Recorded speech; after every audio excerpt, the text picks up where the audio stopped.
누구든지 하나님의 뜻대로 하는 자는 내 형제요 자매요 모친이라 고 하신 말씀, 오늘 주제의 말씀이 되겠습니다.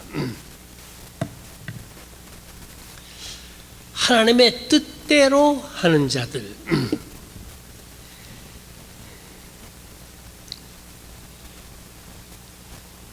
이 우리 신앙생활에 있어서 중요한 것이 하나님의 뜻을 깨닫고 그 하나님의 뜻을 따라 행하는, 그것이 중요한 것입니다.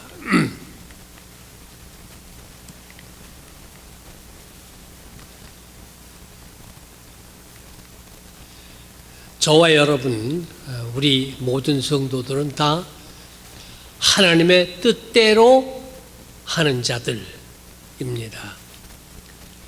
이런 사람들을 우리 성도라고 그러고 그리스도인이라고 하고 믿는 자들이라고 부르는 것입니다. 하나님의 뜻을 행하는 자라고 하는 말은 하나님의 뜻을 이해하고 전적으로 순종하는 사람들,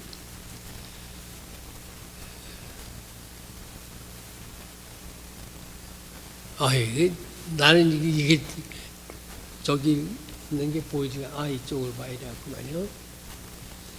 예수 그리스도의 참 제자를 말합니다. 그러한 삶을 사는 사람들만이 하나님 나라에 들어갈 수 있습니다. 하나님의 뜻을 알고 전적으로 순종하는, 그렇게 사는 사람들이 신자들이요 믿는 자들이요 하나님 나라에 들어가는 사람들이다 하는 것입니다. 하나님의 뜻, 이것이 중요합니다. 많은 사람들이 하나님의 뜻보다는 사람의 뜻을 따라서 살려고 합니다. 예수님께서 우리에게 보여주신 가장 중요한 모범은 그가 십자가에 돌아가시기 전에 감람산에서 기도하실 때에 아버지여 나의 원대로 하지 마옵시고 아버지의 원대로 하옵소서 한 이 기도가 아주 중요한 예수님께서 우리에게 보여주신 모범입니다. 나의 원하는 것, 나의 뜻하는 것, 나의 바라는 것, 그것이 아니라 아버지가 원하시는 것, 하나님이 원하시는 것, 하나님의 뜻대로 되어지기를, 하나님의 뜻대로 살기를 원합니다. 이것이 예수님께서 우리에게 보여주신 아주 소중한 교훈입니다. 많은 사람들이 이것을 혼돈하는 그런 사람들이 참으로 많이 있습니다. 여러분 아마 그 아시리라 생각됩니다만은 알렉산더 푸시킨이라고 하는 그 러시아의 아주 그 유명한 고전 문학 작가가 있습니다. 이 푸시킨의 시에 이런 시가 있습니다. 이거 또 안 보이네.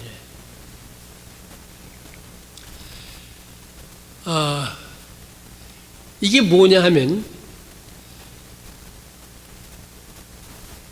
삶이 너를 속일지라도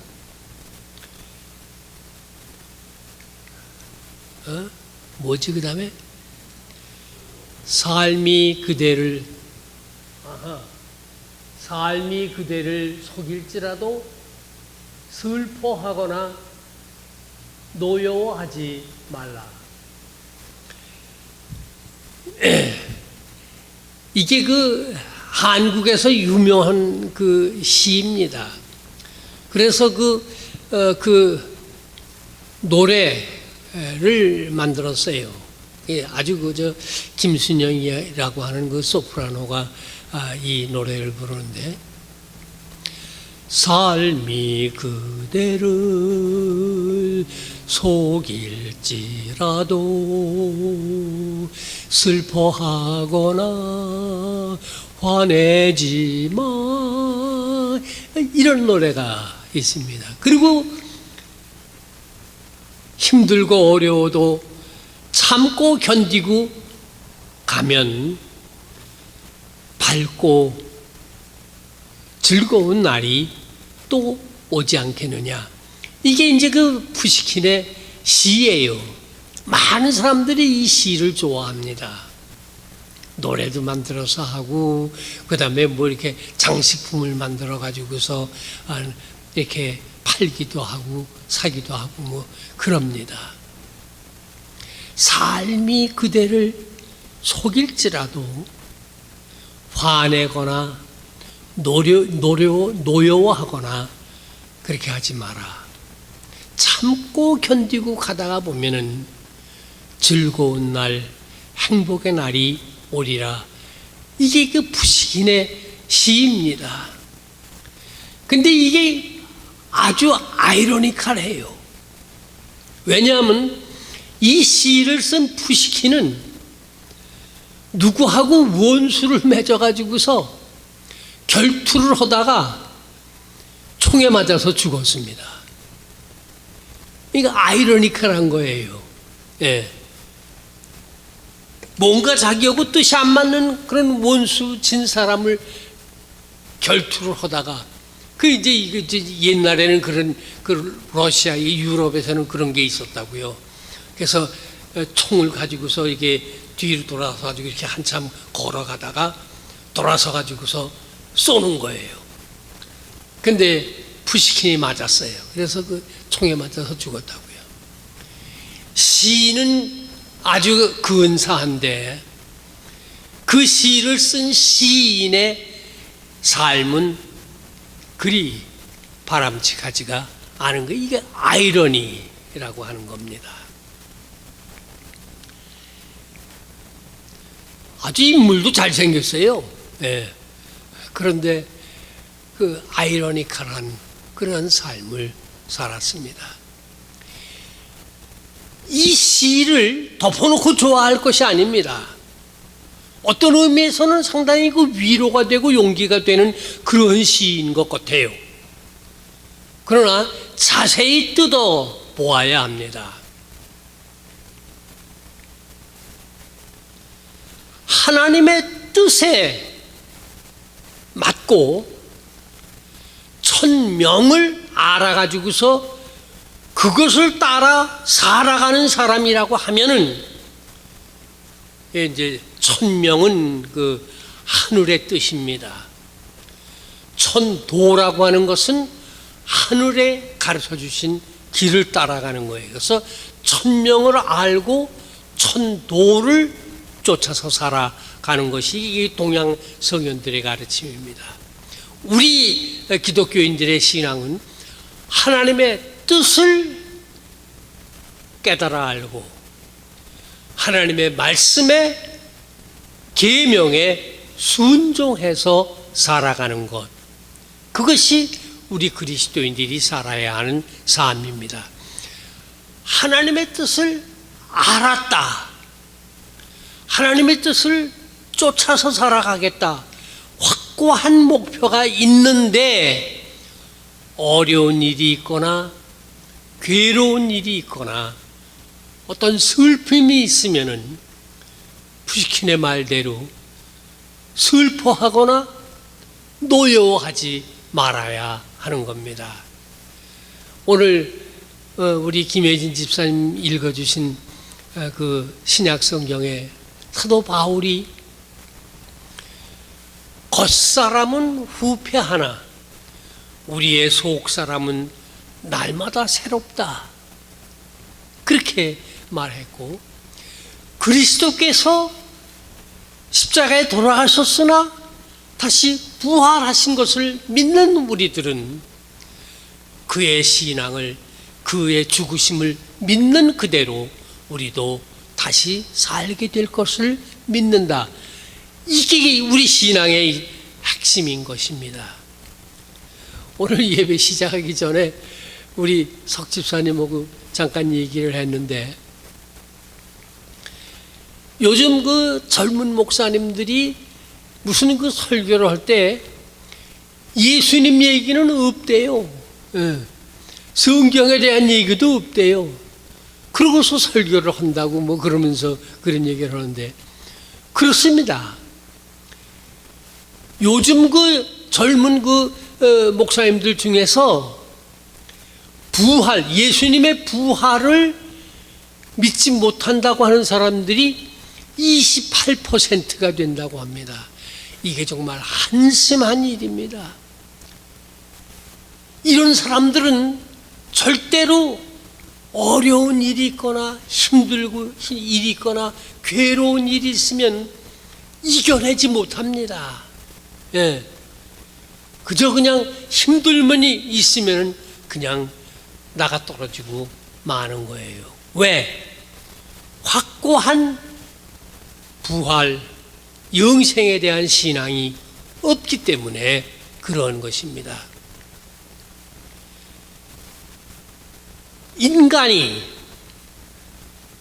많은 경우에 낙심하고 실망하고 좌절합니다. 왜 그럽니까? 자기의 욕심과 자기의 뜻과 자기가 계획하는 것,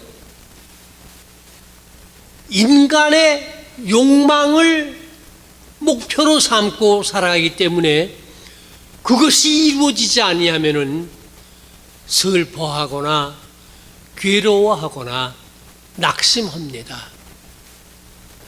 그러니까 하나님의 뜻을 확고하게 아는 사람들, 하나님의 뜻이 무엇인지를 분명히 아는 사람들, 그런 사람들은 절대로 실망하거나 좌절하지 아니합니다.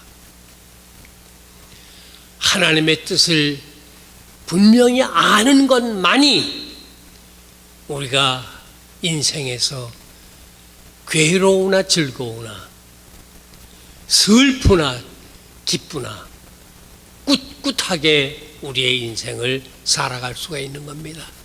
천명을 알아야만 천도의 길을 걸어갈 수가 있는 것입니다.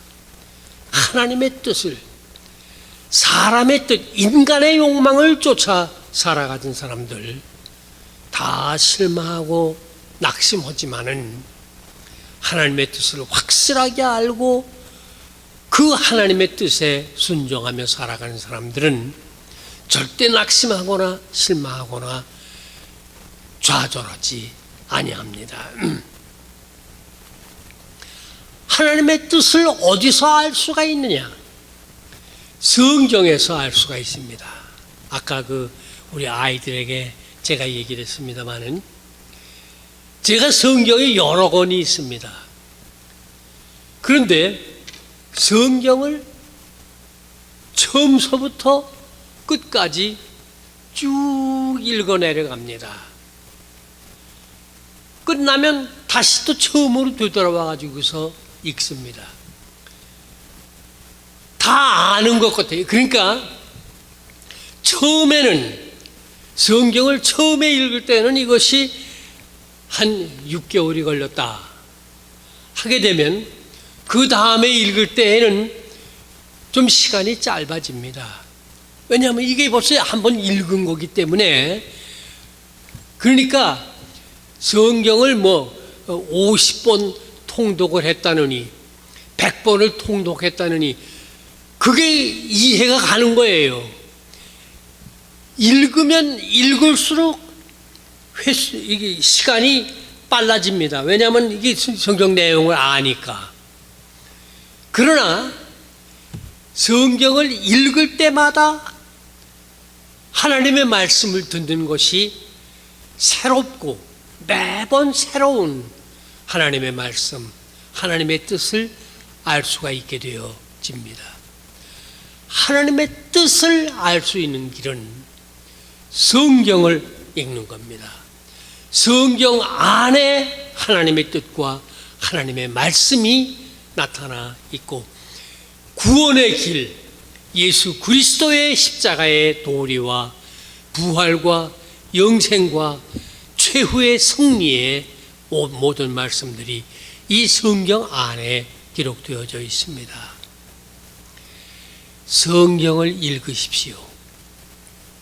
아침마다 일어나서 성경을 펴놓고 읽으세요. 김혜진 집사님 주일날 여기 와서 성경 읽는 거 참 좋은 일입니다. 아침 일어나서 성경 읽으세요. 아이들이 그걸 봅니다. 성경 읽어라 이렇게 할 필요가 없어요. 엄마가 성경을 읽으면 애들이 보고 따라합니다. 왜 성경이 중요하냐? 하나님의 뜻을 이곳에서 알 수 있기 때문에 이 성경이 소중한 것입니다. 교회라고 하는 것은 무엇입니까? 성도들이라고 하는 것은 무엇입니까? 하나님의 뜻을 알고 그 하나님의 뜻을 함께 따르고 순종하고 실행하는 사람들인 것입니다. 예수님께서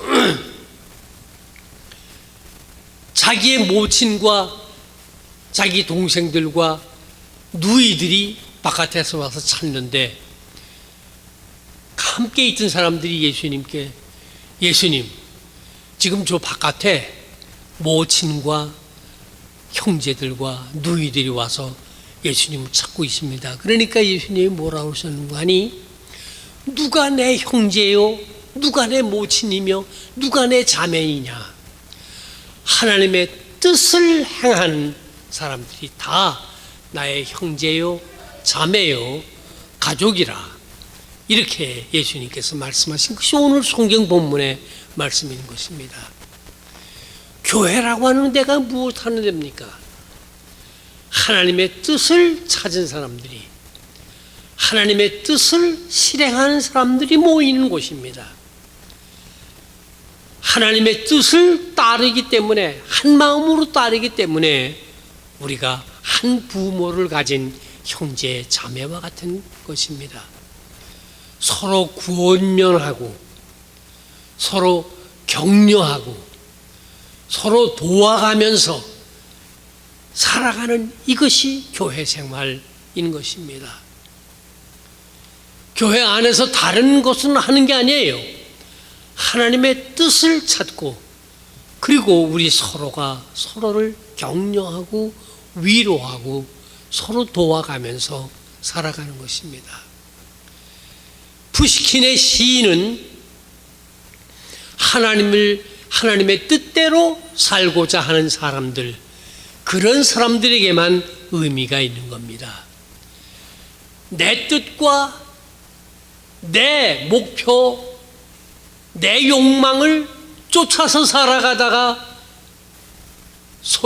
삶이 속이면은 슬퍼하거나 화내지 말라. 이런 말이 우리말로 바꿔서 한다 그러면은, 하나님의 뜻을 따라 살아가다가 하나님의 뜻을 실행하면서 살아가다가 우리가 어떤 어려움과 괴로운 일을 당할 때 낙심하거나 실망하지 말라.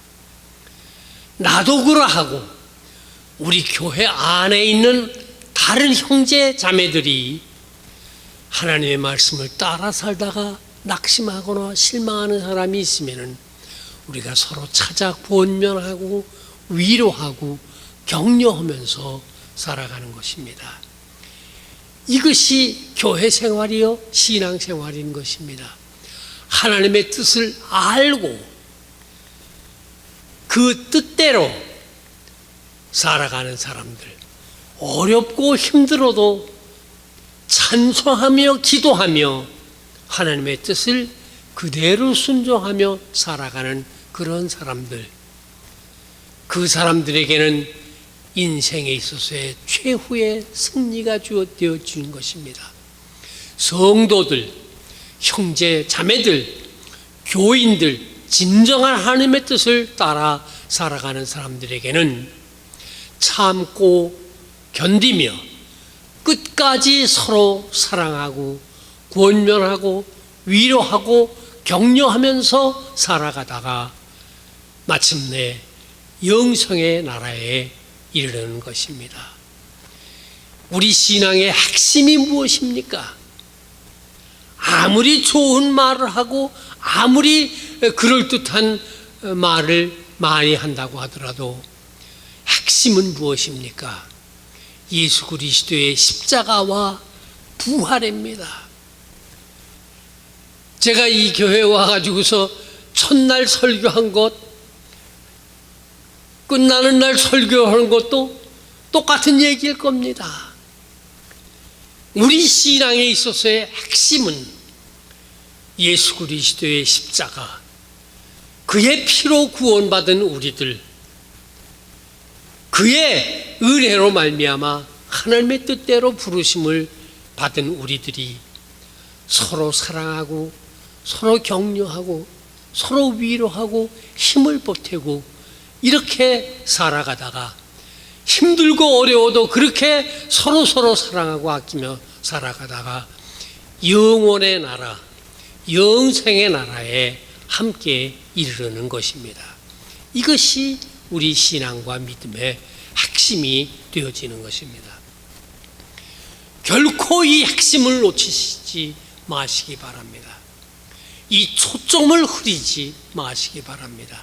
살아있는 동안에, 생명이 다하는 동안에 이 신앙의 핵심을 지키고 끝까지 서로 위로하고 격려하며 살아가시다가 마침내 하나님 나라에 다 함께 들어가는 귀한 성도들 되시기를 다시 한번 주의 이름으로 축원합니다. 아멘. 아멘. 기도하십시다. 우리를 위하여 세상에 오셨고 우리를 위하여 십자가에 못 박혀 죽으셨으나 사흘 만에 부활하신 우리 구주 예수 그리스도를 믿습니다. 그를 통해서만 참 인생의 길을 알 수 있고 그의 모범을 따름으로만 영원의 나라에 이르는 줄 믿습니다. 우리 주변에 아직도 이 진리를 알지 못하는 사람들이 많이 있사오니 저희들에게 힘과 능력과 지혜를 허락하여 주셔서 나아가 저들에게 참 사는 길, 참 구원의 도리를 증거하고 전파할 수 있는 힘을 우리 모두에게 허락해 주시옵소서. 살아계신 예수님의 이름으로 감사하옵고 기도 올리옵나이다. 아멘.